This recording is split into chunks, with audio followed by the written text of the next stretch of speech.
This dialogue is a fictional AI-generated interpretation created solely for the purpose of promoting peaceful discussion and understanding. It does not represent real statements made by Donald Trump or Volodymyr Zelensky. The intent of this content is to explore a constructive path toward diplomacy and resolution, with no political bias, misinformation, or harmful intent. This is not an official transcript and should not be considered as a factual account of any real conversation. The goal is to inspire positive dialogue and highlight the importance of peace and cooperation.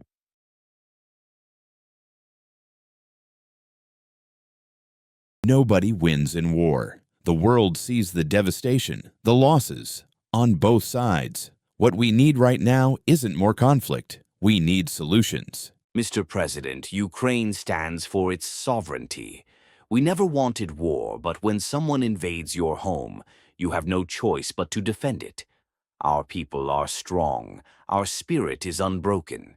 But yes, peace is the true goal, if it is real and lasting. And that's exactly what we should be talking about. Let's cut through the noise and focus on what matters. No media fights, no unnecessary arguments, just action. Because at the end of the day, we both know that if this continues, it's not just Ukraine that suffers, but the whole world. That is something I agree with. But, Mr. President, we must be clear.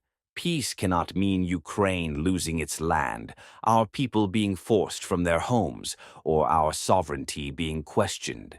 We need strong guarantees, real security, and a future without fear. Absolutely. And that's where real diplomacy comes in. You need strong guarantees, then let's get them on the table. What if we worked on an agreement that not only ensures Ukraine's security, but also stabilizes the region? I'm talking about a deal that both sides can trust, where Russia pulls back, Ukraine regains stability, and NATO doesn't push further to provoke more tension. The problem is trust. How can we guarantee that such an agreement would be respected? We have seen ceasefires broken, promises made and then ignored. We cannot afford to gamble with our people's lives. I hear you. And you're right. Trust isn't built overnight. But let's be real. Nobody benefits from an endless war. Russia's feeling the weight of sanctions, and your people are suffering under constant attacks. There is a deal to be made here, but both sides have to be willing to come to the table. Ukraine is willing to talk, but not at the cost of our independence. What we need is an international framework, something stronger than just words. A real guarantee from the US, Europe, and other nations that Ukraine will never again be in this position. And that's where leadership comes in. I'd propose a security pact that works for everyone. Ukraine stays free, NATO respects certain boundaries, and Russia has no excuse to keep pushing forward. But more than that, I'd push for economic rebuilding. Ukraine doesn't just need weapons. It needs investment, jobs, and a future beyond war. That is something I can agree with. Ukraine doesn't just want to survive. We want to rebuild, to thrive. We need international investment, business partnerships, and a plan to restore what's been lost. But how do we ensure that while still defending ourselves? You don't have to choose between defense and prosperity. You need both. If I were leading this effort, I'd make sure you get the support to rebuild while negotiating a fair peace deal that keeps Ukraine strong. And let me be clear, Ukraine should not be abandoned. If Russia breaks the deal, the response should be immediate and firm. But at the same time, Ukraine should focus on rebuilding, not just resisting. If that were possible, it could be a new future for Ukraine. But it requires commitment from allies, from partners. Will the US stand by Ukraine in that vision, not just with weapons, but with real economic support?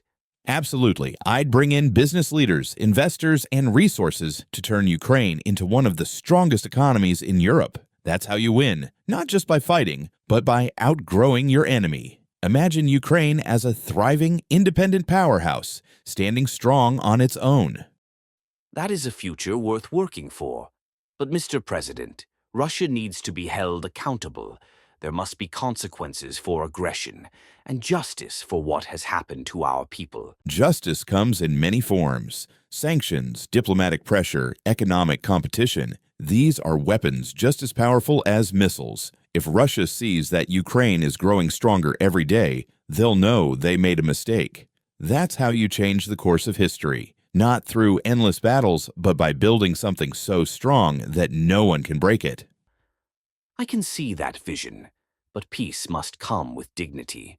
Ukraine will not accept anything less. And that's exactly why we're having this conversation. I respect your fight. I respect your people. If I had to lead these talks, I wouldn't just end the war. I'd make sure Ukraine comes out stronger than before. That's the deal I'd push for. Then let's start with a first step. If we can sit here in this room and talk about solutions instead of shouting, imagine what the world could do if we all came together.